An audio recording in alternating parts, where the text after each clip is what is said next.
Muy buenos días, bienvenidos a un curso de milagros. Estamos en la lección del párrafo número 2, las leyes del caos.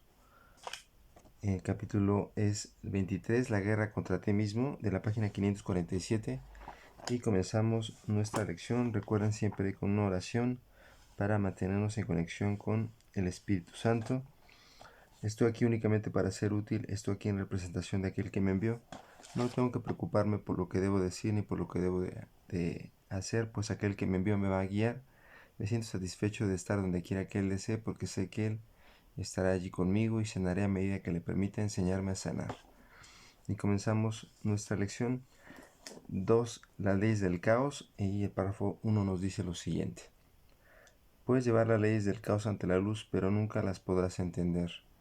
Las leyes caóticas no tienen ningún significado y por lo tanto se encuentran fuera de la esfera de la razón. No obstante, aparentan ser un obstáculo para la razón y para la verdad. Contemplémosla, pues detenidamente para que podamos ver más allá de ellas y entender lo que no son y no lo que quieren probar. Quieren probar o quieren separarte de la unidad de Dios y los demás. Es esencial que se extienda cuál es su propósito porque su fin es crear caos y atacar la verdad. Estas son las leyes que rigen el mundo que tú fabricaste. El descontrol, la ira, el miedo. Sin embargo, no gobiernan nada ni necesitan violarse, necesitan simplemente contemplarse y trascenderse. 2. Párrafo 2. La primera ley caótica es que la verdad es diferente para cada persona. Al igual que todos estos principios, este mantiene que cada cual es un ente separado, con su propia manera de pensar, que lo distingue de los demás. Este principio procede de la creencia en una jerarquía de ilusiones, de que algunas son más importantes que otras y por lo tanto más reales. Cada cual establece esto para sí mismo y le confiere realidad atacando lo que otro valora. Y el ataque se justifica porque los valores difieren y los que tienen distintos valores parecen ser diferentes y por ende enemigos. Porque la verdad es diferente para ti, para mí, para las personas que te rodean. Alguien pensará en que el cielo o la lluvia o el invierno es diferente, es caótico, es complicado. El cielo es de repente algo que no observamos nunca. Gente que lo observa y se maravilla, y hay gente que no se maravilla del cielo, gente que le frustra el calor, hay gente que disfruta el calor. ¿Ves? La verdad es diferente para cada uno. El párrafo 3 nos dice, observa cómo parece ser esto un impedimento para el primer principio de los milagros, pues establece grados de verdad entre las ilusiones, haciendo que algunas parezcan ser más difíciles que superar que otras. Si uno pudiese darse cuenta de que todas ellas son la misma ilusión y de que todas son igualmente falsas, será fácil entender entonces por qué la razón, los milagros, se aplican a todas ellas por igual. Cualquier clase de error puede ser corregido precisamente porque no es cierto. Cuando se lleva ante la verdad, en vez de estar ante otro error, simplemente desaparece una parte de lo que es nada puede ser más resistente a la verdad que otra. La verdad es que todos somos iguales y la verdad es para todos. Así es que contempla la verdad según el Espíritu Santo. Estamos todos unidos, somos seres eternos y estamos conectados siempre con Dios. Cuarto párrafo. La segunda ley del caos, muy querida por todos, aquel que venera el pecado, es que no hay nadie que no peque y por lo tanto todo el mundo merece ataque y muerte. Este principio, estrechamente vinculado al primero, es la exigencia de que el error merece castigo y no corrección, pues la destrucción del que comete error lo pone fuera del alcance de la corrección y del perdón. De este modo interpreta lo que ha hecho como una sentencia irrevocable contra sí mismo que ni siquiera Dios mismo puede revocar. Los pecadores no pueden ser perdonados al ser la creencia de que el Hijo de Dios puede cometer errores por los cuales su propia destrucción se vuelve inevitable. Error, pecado, falla, condena, infierno. Eso no va a pasar contigo porque eres impecable, naciste sin pecado. Todas esas son ilusiones que te separan de tu verdad. El párrafo 5 nos dice, piensa en las consecuencias que esto parece tener en la relación entre padre e hijo. Ahora parece que nunca jamás podrán ser uno de nuevo, pues uno de ellos no puede sino estar por siempre condenado y por el otro. Ahora son diferentes y por ende enemigos, y su relación es una oposición de la misma forma en que los aspectos separados del Hijo convergen únicamente para entrar en conflicto, pero no para unirse. Uno de ellos se debilita y el otro se fortalece con la derrota de lo primero, y su temor a Dios y el que se tiene entre sí parece ahora razonable, pues la condenación hace que te separes del Padre y haya una diferencia entre Él y tú, y eso no puede pasar, pues se ha vuelto real porque lo que el Hijo de Dios se ha hecho a sí mismo y por ende que le ha hecho a su Creador. El párrafo 6 nos dice: en ninguna otra parte es más evidente la arrogancia en la que se basan las leyes del caos que cómo sale a relucir aquí. Aquí el principio que pretendió definir lo que debe ser el creador de la realidad, lo que debe pensar y lo que debe crear, y creyéndolo cómo debe responder. Ni siquiera se considera necesario preguntarle si eso que ha decretado que son sus creencias es verdad. Su hijo le puede decir lo que esta es, y la única alternativa que le queda es aceptar la palabra de su hijo o estar equivocado. Esto conduce directamente a la tercera creencia descabellada que hace que el caos parezca ser eterno. Pues si Dios no puede estar equivocado, tiene entonces que aceptar la creencia de que su hijo tiene de sí mismo y odiarlo por ello. El párrafo 7 nos dice: observa cómo se refuerza el temor a Dios por medio de este tercer principio.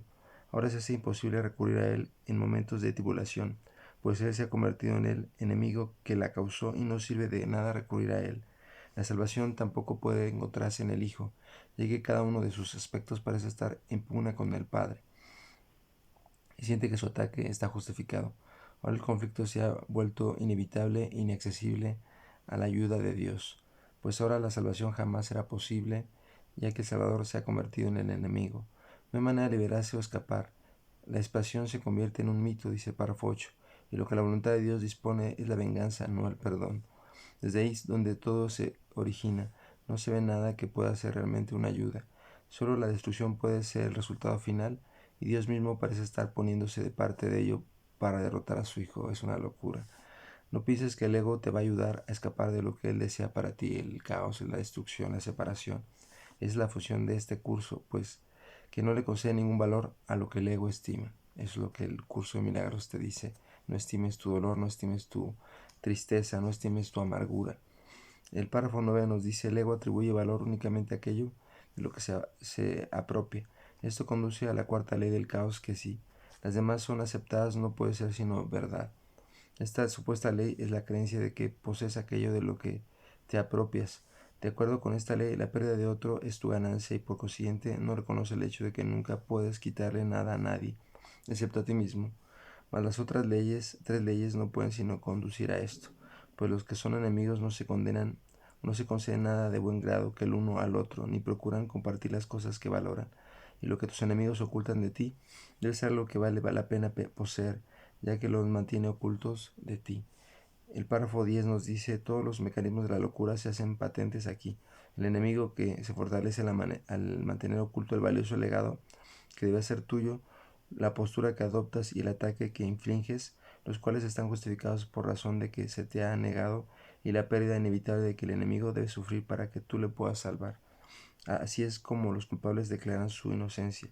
Si el comportamiento inescrupuloso del enemigo no lo forzaras a este vil ataque, solo responderían con bondad. Pero en un mundo despiadado, los bondadosos no pueden sobrevivir, de modo que tienen que apropiarse de todo cuando puedan, a dejar que otros se apropien de lo que es suyo. Estas son las diferencias donde entramos cada uno, donde uno tiene más, uno tiene menos, uno por más tonto se aprovechan de él, ¿ves? Es importante que tú mismo analices que todos somos uno mismo, y que la diferencia no radica en nosotros, somos iguales.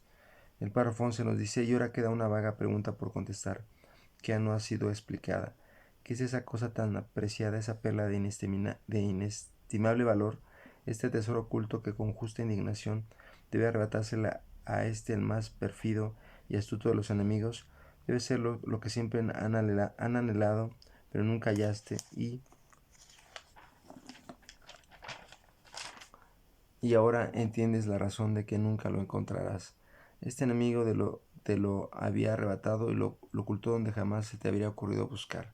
Lo ocultó en su cuerpo, haciendo que éste sirviese de refugio para su culpa, de escudrijo de lo que es tuyo. Ahora su cuerpo se tiene que destruir y sacrificar para que tú puedas tener lo que te pertenece. La traición que él ha cometido exige su muerte para que tú puedas vivir.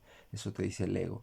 Y así solo atacas en defensa propia, porque hay diferencias entre todos nosotros. Y eso hace que el ego se afiance y crea que eres un cuerpo. El párrafo 12 nos dice: pero ¿qué es eso que deseas que exige su muerte? ¿Cómo puedes estar seguro de que tu ataque asesino está justificado a menos que sepas cuál es su propósito? Aquí es donde el último principio del caos acude en tu auxilio. Este principio alega que hay un sustituto para el amor. Esta es la magia que curará todo tu dolor, el elemento que falta que curaría tu locura. Es la razón de que tengas que atacar. He aquí lo que hace que tu venganza esté justificada. He aquí revelado el regalo secreto del ego arrancado del cuerpo de tu hermano, donde se había ocultado con malicia y con odio hasta aquel a quien verdaderamente le pertenece. Él quiere privar de este ingrediente secreto que le dará significado a la vida. El sustituto del amor nacido de vuestra mutua enemistad tiene que ser la salvación, y no tiene sustitutos, pues solo hay uno, y así el propósito de todas tus relaciones es apropiarte de él y convertirte en su dueño. El párrafo 13 nos dice lo siguiente: mas nunca podrás poseerlo del todo, y tu hermano jamás cesará de atacarte por lo que tú le robaste, y la venganza de Dios contra vosotros dos tampoco cesará, pues es su locura. Él tiene también que poseer este sustituto del amor y destruiros a ambos. Tú que crees ser cuerdo y caminar por tierra firme en un mundo en el que se puede encontrar significado, considera lo siguiente: estas son las leyes en las que parece basarse tu cordura. Estos son los principios que hacen que el suelo que pisas parezca firme. Y es ahí donde tratas de encontrar significado. Ahí encuentras significado en la separación, en que Dios te va a atacar y que te va a condenar. Esas son las leyes que promulgaste para tu salvación, que tienes que sufrir para tener el cielo, que tú tienes que pasarla mal para estar con Dios. Eso no dice, ese no es el mensaje que Jesús te tiene para ti. Es el perdón, el amor, la conexión de todos nosotros. Apoyan firmemente el sustituto del cielo que tú prefieres, porque parece el infierno lo que prefieres. Este es su propósito, pues para eso es para los que fueron promulgadas. No tiene objeto preguntar qué significado tiene. Esto es obvio. Los medios de la locura no pueden sino ser dementes. ¿Estás tú igualmente seguro de que comprendes que su objetivo es la locura? El párrafo 14 nos dice: nadie desea la locura ni nadie se aferra a su propia locura.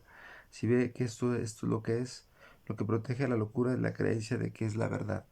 La función de la demencia es usurpar el lugar de la verdad. Para poder creer en la demencia hay que considerarla la verdad.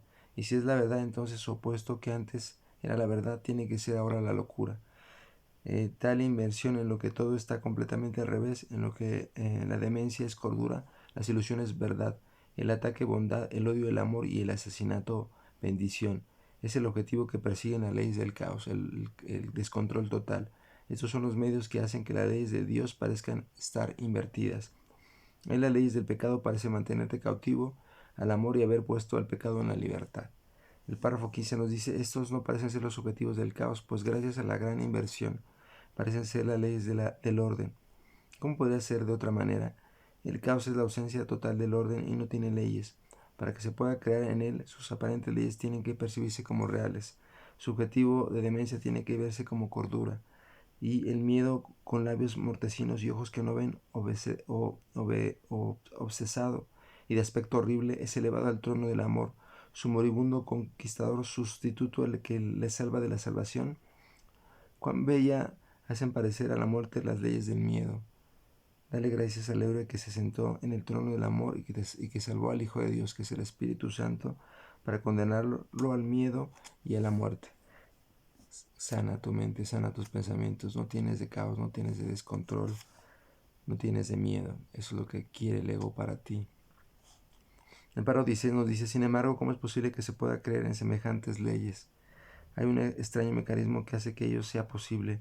Es algo que nos resulta familiar, pues hemos visto en innumerables ocasiones cómo parecen funcionar. En realidad no funcionan en absoluto, más en sueños, donde los protagonistas principales son solo sombras. Parece ser muy poderoso. Ninguna de las leyes del caos podría coaccionar a nadie a que creyese en ella, si no fuera por el énfasis que se pone en la forma y por el absoluto desprecio que se hace del contenido. Nadie que crea que una sola de estas leyes es verdad se da cuenta de lo que dicha ley estipula. Algunas de las formas que dichas leyes adoptan parecen tener sentido, pero eso es todo. El párrafo 17 nos dice: ¿cómo es posible que algunas formas de asesinato no signifiquen muerte? ¿Puede acaso un ataque, sea cual sea la forma en que se mantiene, ser amor? ¿Qué forma de condena podría ser una bendición? ¿Quién puede incapacitar a su Salvador y hallar la salvación? No dejes que la forma que adopta el ataque contra tu hermano te engañe. No puede intentar herirlo y al mismo tiempo salvarte. ¿Quién puede estar a salvo del ataque atacándose a sí mismo? ¿Cómo iba a importar la forma en que se mantiene, se manifiesta esta locura?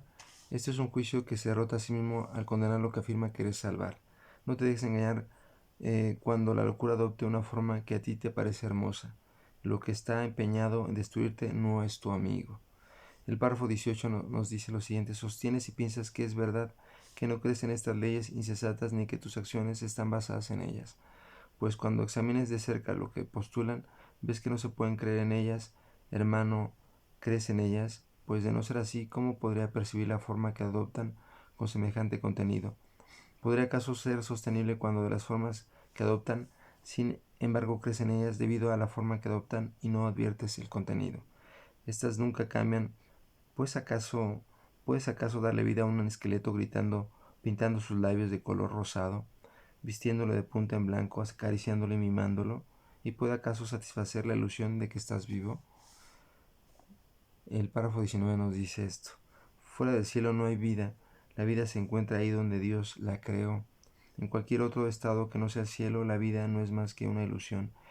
En el mejor de los casos parece vida, en el peor muerte.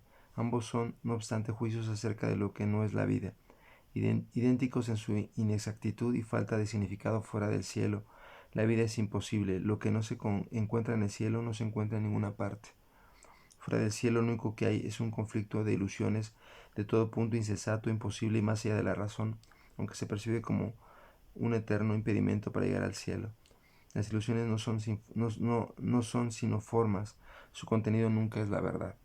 El párrafo 20 nos dice: las leyes del caos gobiernan todas las ilusiones. Las formas que éstas adopten entran en conflicto, haciendo que parezca posible conceder más valor a unas que a otras. Sin embargo, cada una de ellas se basa, al igual que todas las demás, en la creencia de que las leyes del caos son las leyes del orden. Cada una de ellas apoya dichas leyes completamente y ofrecer un testimonio inequívoco de que son verdad. Las formas de ataque, que en apariencia son más benévolas, no son menos inequívocas en el testimonio o en sus resultados. Es indudable que el miedo que engendran las ilusiones se debe a la creencia que las originan y no a la forma. Y la falta de fe en el amor, sea cual sea la forma en que se manifieste, da testimonio de que el caos es la realidad. El párrafo 21 nos dice: la fe en el caos es la consecuencia inevitable de la creencia en el pecado, en el que sea una consecuencia en lo que se hace que parezca ser una conclusión lógica. Un paso válido en el pensamiento ordenado. Los pasos que conducen al caos proceden de manera ordenada desde su punto de partida.